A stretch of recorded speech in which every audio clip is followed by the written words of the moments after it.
안녕하세요. 제 채널은 누구나 최대한 찾을 수 있는 데이터를 말씀드리면서 공시 아키팩터를 통해 투자 아이디어를 찾아준 테린이 아빠입니다. 영상 속의 내용들은 누구나 찾을 수 있는 자료가 많고요. 엑셀 데이터는 유튜브 멤버십 회원분들에게는 매주 1회 이상 업데이트를 해서 드리고 있습니다. 라떼 이상 회원분들에게는 비공개 텔레그램 채널도 참여 가능하시고, 엑셀 다운로드 링크와 비공개 텔레그램 채널은 멤버십 회원용 유튜브 커뮤니티 게시글에 올려드리고 있습니다. 영상 보시고 구독, 좋아요, 알람 설정 부탁드리겠습니다. 유사 투자자문 법령으로 인하여 댓글 기능을 정지해 놓았습니다. 양해 부탁드리겠습니다. 지금 저는 이제 포트폴리오가 인버스 20%의 방어주 이제 컨셉을 가지고 있고, 인버스 가지고 있는다라고 이제 지난번 영상에서도 계속 올려드렸죠. 그리고 인버스는 이제 저는 이제 생각을 하고 있는 게, 금요일에는 좀 풀기 시작해야 될 것 같다, 이런 생각을 하고 있습니다. 그러나 그 인버스를 풀었다고 해서 주식을 다 사는 거나 그런 건 아니고, 현금을 일단 당분간 더 유지를 하다가 주식을 이제 풀베팅을 언제 할까, 이런 고민도 같이 한번 해보도록 하겠습니다. 디스클레이머고요. 요즘 이제 미국 시장을 보게 되면 이게 유틸리티나 이런 것들 한번 보세요. 한국 시장이랑 얼마나 다르냐면, 이 유틸리티나 이런 거 보면 우상향 하는 것들이 꽤 많아요. 그러니까 방어주들이 지금 워킹을 하고 있다는 거죠, 미국에서. 대한민국에 지금 이런 뭐 전력 이런 거 할 만한 게 한전밖에 없어요. 근데 한전은 또 정부의 규제가 항상 있기 때문에 미국 시장은 그런 규제가 없다 보니까 훨씬 이제 주가가 탄력적으로 지금 움직이고 있죠. 게다가 유동성이 이제 넘치는 곳이 상대적으로, 한국 시장은 유동성도 지금 없는데, 그러다 보니까 미국 시장의 헬스케어는 그렇게 나쁘지 않아요. 견고한데 한국 시장의 헬스케어는 투매가 이제 막 또 튀어나오는 것 같습니다. 게다가 이제 필수 소비재 보게 되면 한국 시장에 KTNG 말고는 없어요. 뚜렷하게 우상향하는 게 필립 모리스 있잖아요. 근데 이제 미국 시장에는 다양한 이 음식료 관련된 기업들이, 또는 뭐 가정에서 쓰는 일반 생활용품 관련된 기업들이 엄청나게 지금 시세가 좋습니다. 이걸 제가 너무 부럽더라고요. 왜냐하면 국내 시장은 방어가 되는 게 없어요. 국내 시장 투자자들은 방어 대신에 현금을 보유할 거냐, 너 좀 자신 있으면 인버스를 해, 이거밖에 없는 거예요. 근데 미국 시장은 도망갈 게 있어요. 도망가면 실제로 그런 애들이 시세가 좋단 말이죠. 시세가 된다는 거예요. 그 말은 투자할 만한 것들이 있고 상관관계가 시장이 낮으니까 훨씬 행복한 곳이다, 이런 생각은 하게 되더라고요. 그러나 이제 국내 시장을 이제 버리면 안 되니까 국내 시장도 이제 살펴봐야 되겠죠. 자, 이제 이번 주의 이벤트를 보게 되면, 당장 이제 이거 9월 5일날 찍고 있는데, 9월 5일날 아시다시피 어제 이제 제조업 지수가 망가졌어요. 엊그제 이제 제조업 지수 망가지고, 그다음 오늘 이제, 야, 제조업은 그래도 전체 GDP의 비중이 좀 적잖아. 비제조업이 중요하지. 그리고 이게 이제 저녁 11시에 나올 텐데 어떻게 되느냐에 따라 시장에서는 또 걱정이 엄청 많을 거예요. 이거도 이제 주가에 녹는다. 그래서 제가 지난번에 영상에서 9월은 불확실한 것들이 주가에 다 녹아야 된다. 그래서 주가에다 반영을 해야 뭔가 해볼 수 있는데, 늦으면 10월에 이제 풀 거다, 인버스를. 이런 이제 말씀을 드렸는데, 일단 오늘 이제 비제조업 나오고 나서 이제 금요일날 가장 대망의 실업률이 나옵니다. 고용이 나와요. 그러면은 요거 두 개, 원투펀치가 있는데, 제가 봤을 때는 금요일날 저녁에 고용 지표가 어떻게 되든 간에 주가는 좀 지금 반영을 해놓고 있으니까, 제가 인버스를 20% 지금 보유하고 있다라고 이제 막 텔레그램의 비공개 채널에도 말씀드렸어요. 저 인버스 20%고 아침에 잠깐 15%로 낮췄다가 장이 아닌 것 같아서 20%로 세팅했습니다 라고 이제 말씀드렸는데, 그러니까 15%까지 한번 낮춰봤다가 다시 20%로 올렸죠. 그리고 나서 내일 한번 제가 낮추려고 하는 이유가, 인버스를 한 10%대로 낮추려고 하는 이유가, 제가 이제 늘 이제 만들고 있는 건데, 한국의 어떤 데이터를 가지고 피어 앤 그리드 오실레이터를 만들어 봤어요. 그래서 이게 나름 이제 설명력을 가지고 있어요. 지금 이제 생각보다 많이 내려와 있습니다, 피어 앤 그리드 오실레이터가. 그리고 상대 강도에서 보게 되면, 상대 강도 업종을 이제 보죠. 이걸 엑셀로 다운받아 보니까 지금 시장에서 상대적으로 강한 거가 밸류업이랑 조선이랑, 최근에 이제 조선 하나오션 같은 거 제가 이제 좋아한다, 미국에서 이제 군함 관련된 쪽으로 드라이브 걸 수밖에 없다, 뭐 이런 이제 로직도 올려드렸는데, 저는 이제 이쪽 섹터들, 뭐 전력기기는 지금 좀 애매하긴 한데, 그냥 수출 데이터가 별로니까 바이오랑 이제 밸류업이랑 그리고 유틸리티 이런 쪽들은 지금 볼만하지 않냐.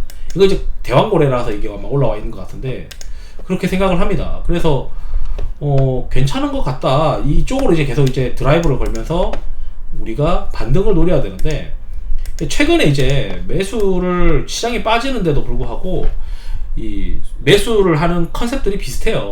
비슷한 게 이 AI부터 유틸리티까지 요게 이제 시장에서 주력으로 지금 보고 있는 것들이고 실제로 이제 이벤트의 경우에 바이오도 9월 9일 이후에 생물보안법 관련된 이슈가 있고 그 다음에 밸류업 관련한 것도 이제 9월 말에 지수 설정 이벤트가 있으니까 이런 것들이 만약에 다음 주 중에 반등 그 악재가 마무리되면서 뭔가 반전의 시그널이 있지 않겠냐. 뭐 그런 것도 있겠죠. 야 이거 추석 들어가기 전에 사람들이 주식 다 팔지 않겠어? 근데 실제로 제가 생각했을 때는 추석 들어가기 하루 전에는 주식을 살 것 같아요. 조금씩 이제 팔긴 하겠지만 왜냐하면 추석 지나고 연준의 금리 결정이 또 한 번 이제 악재 해소로 생각할 수 있기 때문에 베팅하는 모습들이 있지 않을까. 그럼 이게 베팅이 되려면 주가가 충분히 조정되었어야 되거든요. 제가 보니 일단 첫 번째 MDD가 보게 되면 지난번에 MDD가 코스닥 기준으로 25%까지 찍었습니다. 예전에 이거 영상을 올려드렸는데 과거에 이제 시장이 정말 리스크가 있으면 마이너스 20에서 마이너스 25 정도 찍고 정말 이제 힘들 때 이게 이제 금리가 올라가는 이런 어려운 구간 이런 구간에서는 코스닥이 마이너스 35%를 찍기도 한다. 그리고 2016년도 16년도에 이제 코스닥 지수가 이때 마이너스 20%를 찍은 바가 있고 이렇다. 그래서 마이너스 20% 정도의 코스닥 MDD면 연간 단위로는 충분히 조정이 나온 거다. 가끔 이제 2019년도에 마이너스 이제 28%나 순간적으로 이제 거의 마이너스 25% 이상을 찍는데 지금 이제 국내 시장이 한번 찍으면서 신용이 한번 여기서 털렸다는 거죠. 그래서 저는 이제 다시 전저점으로 가더라도 급격하게 이게 마이너스 30%까지 간다고 생각하기가 좀 어려워요. 그럼 마이너스 20%인 상황에서 지금 제가 이제 만들어 놓은 오실레이터가 거의 바닥권에 도달을 했으니 이번에 고용지표가 나오더라도 큰 폭으로 밀리지 않을 거니까 인버스 20%는 오히려 제 포트폴리오를 방해하는 요인인 것 같다. 그래서 이제 인버스를 20%에서 10%로 좀 줄이자. 그리고 나머지 10%는 고용지표 발표하고 나서 월요일날 줄이자. 그래서 10%는 금요일날 줄이고 월요일날 나머지 10%를 줄이고 이때 주식은 80%를 유지하고 현금은 20% 계속 가지고 가자. 왜냐면 제가 이 업종 쏠림 지수를 보는데 이게 먼저 그러니까 피어 앤 그리드 오실레이터가 먼저 방향을 전환했어요. 그리고 나서 얘가 후행해서 지금 올라오기 했는데 이게 올라오는 구간은 지수가 떨어질 확률이 더 높고 또는 시장이 어려울 확률이 높으니까 지금 현재 이제 0.078이고 과거 이제 표준 편차를 보게 되면 0.3 정도까지는 올라와 줘야 된다는 거예요. 그 말은 뭐냐면 지금 이제 어느 정도 반등을 했지만 업종 쏠림 지수가 올라가면서 시장에 조정이 발생했다라고 보여주고 있지만 이게 충분히 안정권으로 가려면 이게 0.3까지는 가야 되는 거죠.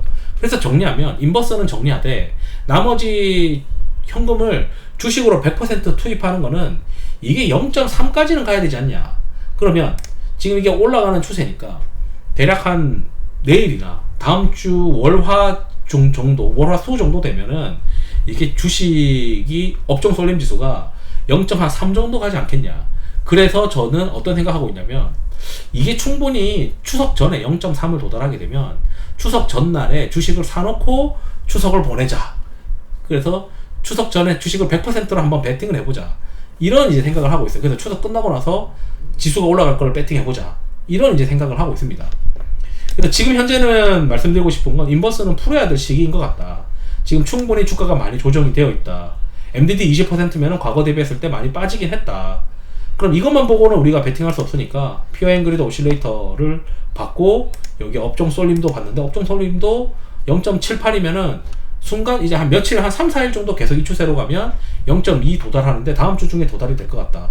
그리고 우리가 어떤 리스크가 있냐면 이 경제 캘린더 상에서 오늘 이제 비제조업 지수 이게 이제 뭐 나오더라도 어차피 고용에 대한 우려가 있으니까 금요일날 오후장이 그렇게 세지 않을 수도 있어요. 그렇지만 이거 만약에 고용 지표가 그렇게 문제가 없다라고 나와버리면 월요일 날부터 또 급반등을 할 수가 있는 거죠. 야, 시장이 골디락스네. 급격한 경기 둔화면은 통신주나 아니면은 담배 관련된 주식들 방어주들이 워킹을 하지만, 야, 이거 그렇게 뭐 망가지는 그런 그림이 아니네. 그러면은 이제 산업재들 이런 것들이 막 반등을 할 것 같아요. 뭐 조선이니 또는 반도체도 가능하긴 하죠. 최근에 많이 빠졌었으니까. 그래서 제가 생각했을 때는 요 지표가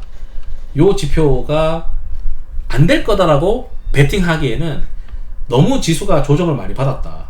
그래서 어느 정도 인버스를 풀 때 혹시 모르니까 인버스 20%에서 10% 정도로 줄이고 나머지 10%는 10% 인버스와 10% 현금, 나머지 주식을 보유하는 전략을 이제 금요일부터 진행을 해보고, 그 다음 주 월요일에 이제 요거 이제 악재가 되든 호재가 되든 이벤트가 끝나면 인버스를 추가로 10%를 풀겠다. 그걸 이제 전략으로 지금 세워놓고 있습니다. 그러면 주식을 어떤 걸로 이제 만약에 채운다면 할 거냐? 그런 것들은 당연히 꾸준히 매수가 발생되고 있는, 이 매수가 발생되는 거는 매수가 있고 매도가 있잖아요. 매수 빼기 매도가 순매수니까 순매수를 좀 보는 게 아니고 매수가 계속 어디서 버튼을 누르느냐 애들이. 그럼 그 매수 버튼을 누르는 곳들이 빨리 리커버리가 될 것이고, 그 리커버리가 빠른 곳들이 주력으로 보는 컨셉들이 요렇게 1번부터 6번인 것 같다. 대부분 금리 인하와 관련된 곳들이에요. 그래서 저는 이제 1번부터 6번에 해당하는 포지션들을 계속 가지고 가면서 반등을 노리겠다. 이런 이제 이야기를 하고 싶어가지고 영상을 준비했습니다. 투자에 도움 되시길 바랍니다. 감사합니다.